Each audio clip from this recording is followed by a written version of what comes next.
Bonjour, bienvenue dans cette vidéo mini-album pour la boutique dans mes pochettes. Je vais vous proposer aujourd'hui un mini-album sur le thème de Noël pour lequel nous allons utiliser en fait en base, pour lequel en fait j'ai utilisé à la base de l'idée de l'album le die que l'on voit à droite de l'écran qui s'appelle Etiquetta Milori de Laura Bailora. Donc en fait, j'ai découpé pour commencer 3 morceaux de carton fin, type carton d'emballage. J'ai découpé 3 morceaux de 19 de long par 11,5 de haut et je suis venue mettre le die étoile dans le rond qui est dans le set de die de Laura Bailora. Et je suis venue le poser sur l'une des couvertures. J'ai fait la découpe avec ma Big Shot. Et ensuite, vous avez vu, je suis venue le reposer au même endroit en marquant au crayon à papier. En marquant au crayon à papier mon carton du dessous, en faisant bien attention au sens de mon die. Et je l'ai repassé dans ma Big Shot pour obtenir en fait une épaisseur de 3 cartonnettes que je vais coller les unes sur les autres. Donc en fait l'important c'est de bien repositionner votre die à l'identique sur le carton suivant pour être bien aligné. Donc là j'ai posé mon carton sur le dessus, j'ai redessiné mon die tel qu'il allait être posé pour le passer dans la Big Shot. Attention au sens de votre carton, de votre papier, voilà. Et donc voilà, j'ai mes 3 épaisseurs, ce qui va pouvoir me permettre de créer une couverture shaker. Donc là sur l'écran on le voit un petit peu, on voit un transparent qui a été collé. Alors c'est une erreur, je n'aurais pas dû le mettre à ce moment-là. Ça me posait problème ensuite pour recouvrir ma couverture, vous allez voir par la suite. Donc en fait je vais le retirer. Donc on ne pose pas de transparent, c'est normal que je ne vous en parle pas. On découpe ces cartons, on les positionne les uns sur les autres pour créer l'épaisseur. Et ensuite on va venir le recouvrir pour créer notre couverture avant du mini-album. Donc j'ai travaillé avec la collection Ginger de Coco Loco que vous pouvez retrouver dans la boutique de Perrine. Le die Laura Bailora est aussi en boutique. Et c'est ce grand tag qui m'a donné le départ pour l'album et c'est pour ça que j'ai cette dimension. Vous allez voir pourquoi par la suite. Donc là, je recommence la même opération. C'est-à-dire que je repositionne bien mon dies dans mon carton. Je viens sur le papier que j'ai choisi comme couverture pour mon album et je viens le redessiner et on met bien son trait de crayon sur la face que l'on veut voir à l'extérieur, puisque notre die va venir de cette manière. Vous voyez, je m'arrange pour que mon die soit dans la bonne position, prêt pour la découpe et pour être bien aligné et ne pas avoir de mauvaises surprises sur le sens de ma découpe. Donc voilà, on a notre découpe. Donc j'ai fait environ 1 cm de plus que le carton pour mon papier. Donc là, vous voyez, j'avais décollé juste avant mon transparent collé la première fois. Donc je reviens donc sur ma cartonnette poser un morceau de transparent. C'est du rhodoïde de bureau que j'achète en magasin de bureautique. Donc je mets du double face fort que je reprends sur les angles pour qu'il se chevauche, pour pas qu'il y ait de blanc et que mes paillettes ou mes sequins se sauvent. Parce que oui, nous allons mettre des paillettes et des sequins dans cette shaker box. Donc en fait, le die Laura Bailora, il n'est pas prévu à la base pour créer des shakers, mais en superposant les couches de carton, on arrive à l'effet qu'on recherche pour faire une shaker. Donc là, je solidifie un petit peu mon collage avec de la colle en plus sur les branches de l'étoile. Je viens mettre mon transparent.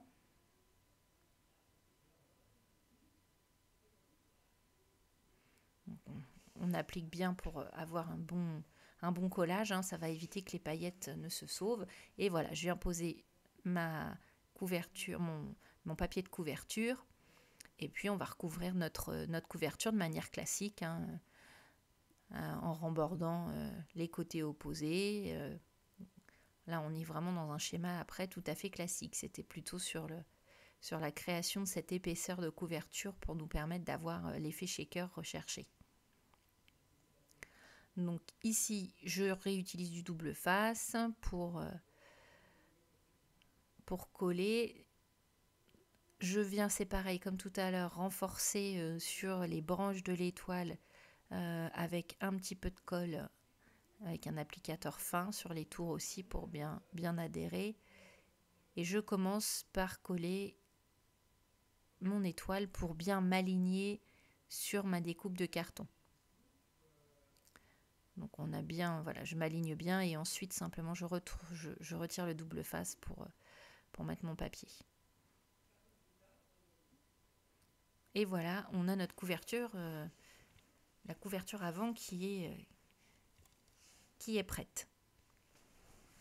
Donc c'est simple, il faut juste se faire bien attention au sens de son papier, bien attention au sens de son carton et la façon dont on pose son die. Mais vous voyez, c'est assez facile. Donc là, je remborde les côtés opposés, donc de manière tout à fait classique. Ça, vous l'avez déjà vu des centaines de fois.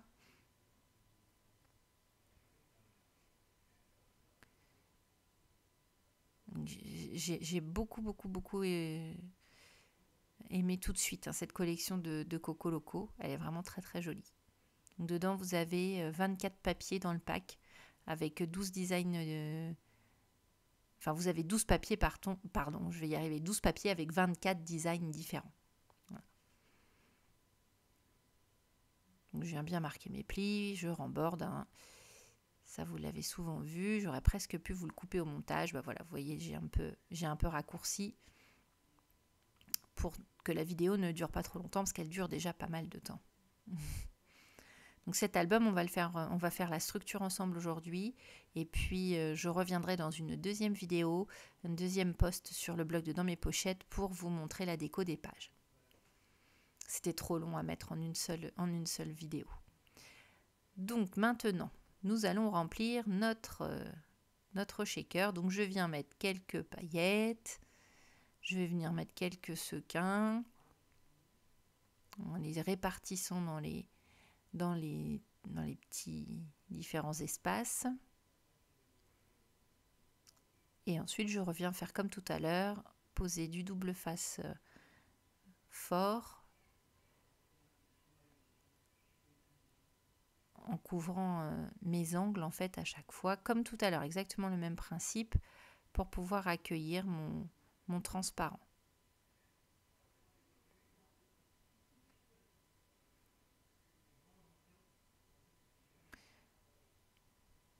Donc, je repositionne bien mes paillettes. Vous avez vu, j'essaye de les mettre, mes sequins, j'essaie de les diviser pour pas qu'il y ait une trop grosse surépaisseur. Ça permet de bien, surtout bien coller dès le départ son rhodoïde pour que rien ne s'échappe. Parce que ces petites choses ont une fâcheuse tendance à vouloir toujours s'échapper. Je sais pas pour vous, mais le sequin et la paillette aiment la liberté. Donc voilà, même chose que tout à l'heure, je viens poser mon rhodoïde, je vais bien, alors là j'ai un petit morceau qui est un petit peu trop long et qui va dépasser sur ma couverture, donc je le redécoupe un petit peu, je viens bien poser et voilà, on a notre effet shaker. Donc j'ai découpé donc la même chose pour la couverture arrière en 11,5 de haut par 19 de long et une tranche qui va faire 11,5 de haut toujours par 4 cm de large. Donc je vais venir sur un morceau de papier la recouvrir. Donc ce morceau de papier là doit faire j'ai pris 1 cm et demi de marge en haut et en bas et puis il fait 10 cm ou 10 cm et demi de longueur. Après bon, c'est à voir, je laisse une belle longueur parce que je vais venir le coller à l'intérieur de mes deux couvertures, donc je voulais qu'il y ait de la marge pour me laisser une bonne solidité. Vous pouvez très bien adapter après, sur le principe vous pouvez l'adapter à l'épaisseur et à la longueur que vous souhaitez. Là, j'ai adapté mon papier imprimé à la taille de ma tranche. Mais il fait donc 13,5 de haut par 10 de large environ.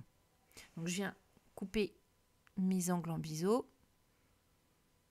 Je marque bien mes plis. Et ma couverture, ma tranche est prête à venir dans l'album. Donc je vais venir la coller.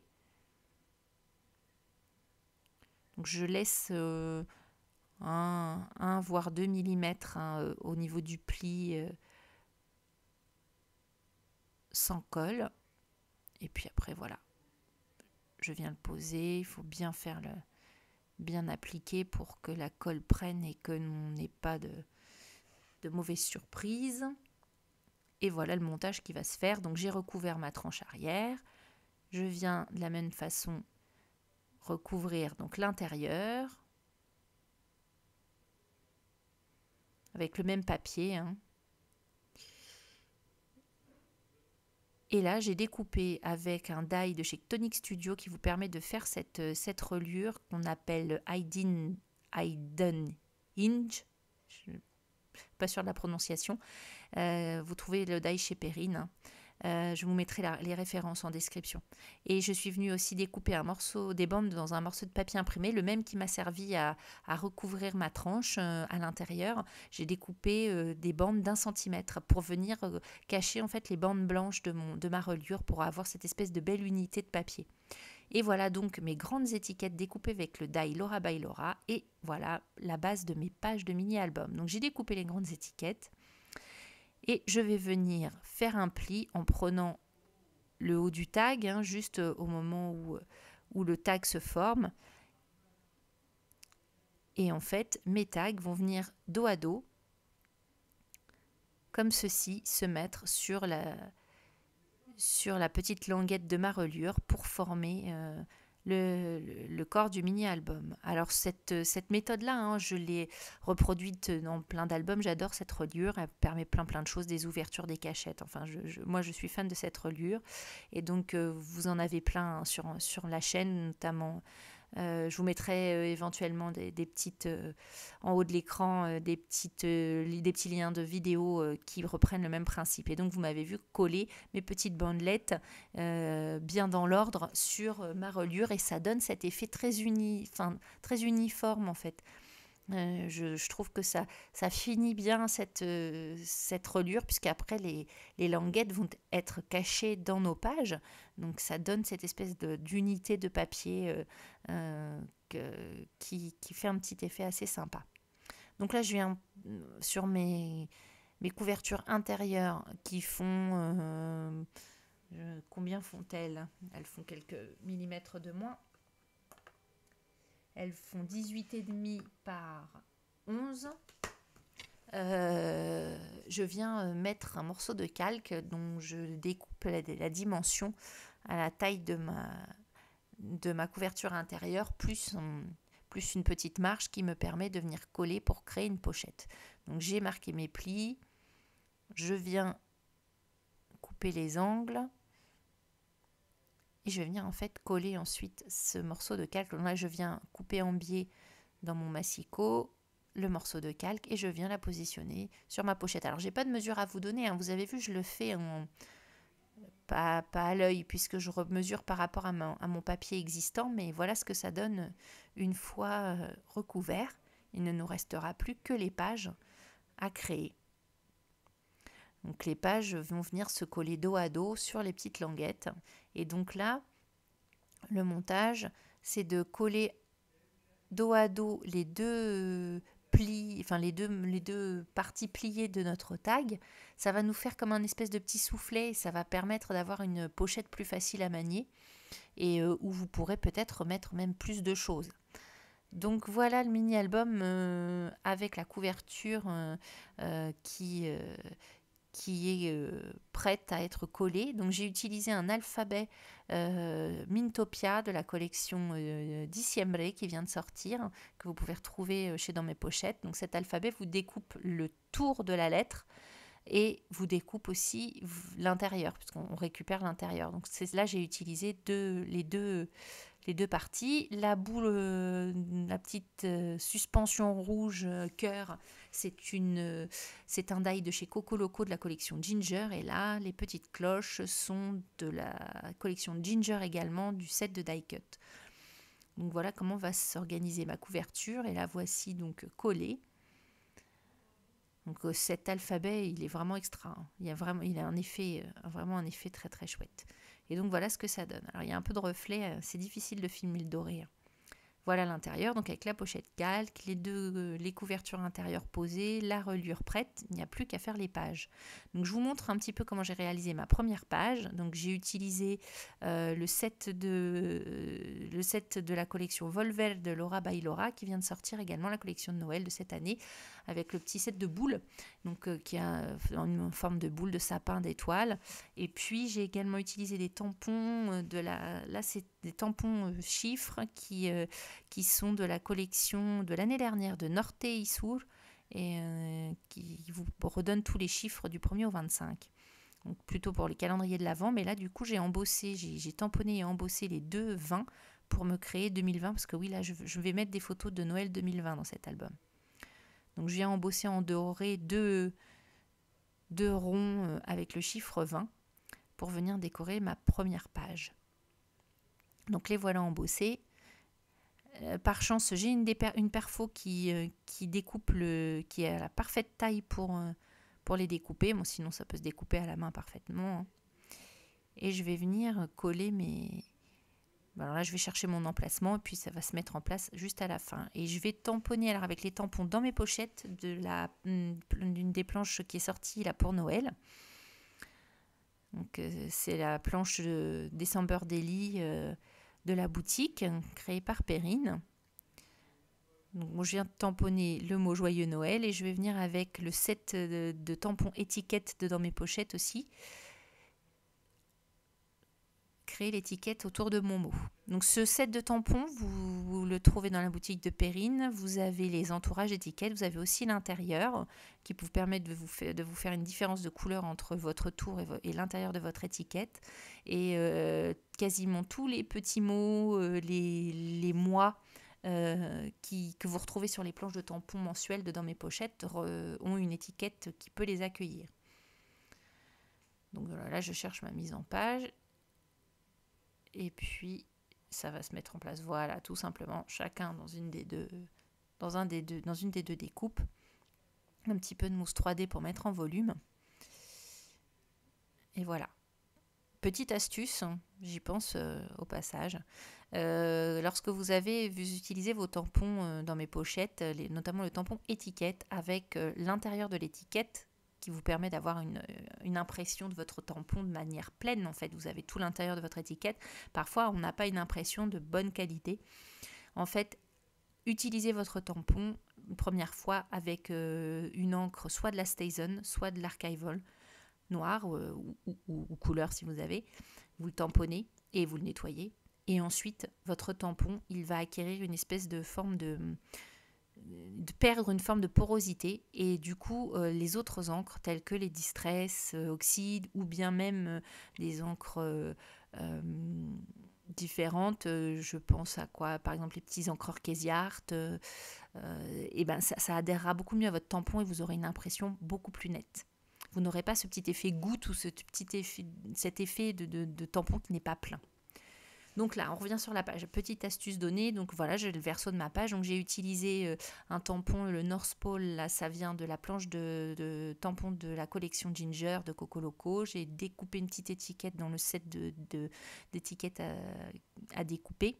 Et puis j'ai ajouté des petits die cuts pour compléter. Là, je viens mettre un des tampons de la planche dans mes pochettes de décembre, je crois. Je crois que c'est la planche de décembre. Passion gourmande. Et j'ai quasiment terminé ma mise en page. Donc là, je vais vous montrer comment je monte sur mon album. Ça, si jamais vous voulez faire l'album, mais ne pas attendre la vidéo suivante. Donc en fait, moi, je vais créer une pochette. Donc là, je viens mettre de la colle. Alors, il ne faut pas la mettre trop au bord. Rester à 4-5, enfin oui, c'est ça. un petit centimètre du bord de votre étiquette pour pouvoir après la recoller sur votre languette. Donc je viens coller ça d'abord, ça me permet de faire tenir ma page. Je vais venir ensuite sur ma languette d'album poser cette double page. Donc, ah oui, ça, voilà, ça, j'ai oublié, j'avais oublié. J'ai oublié de vous le dire au départ. Il faut couper en biseau, recouper en biseau votre reliure. Mais ça, vous pouvez très bien revoir tout le mécanisme de cette reliure-là sur une autre vidéo dont je vous ai mis le lien au début.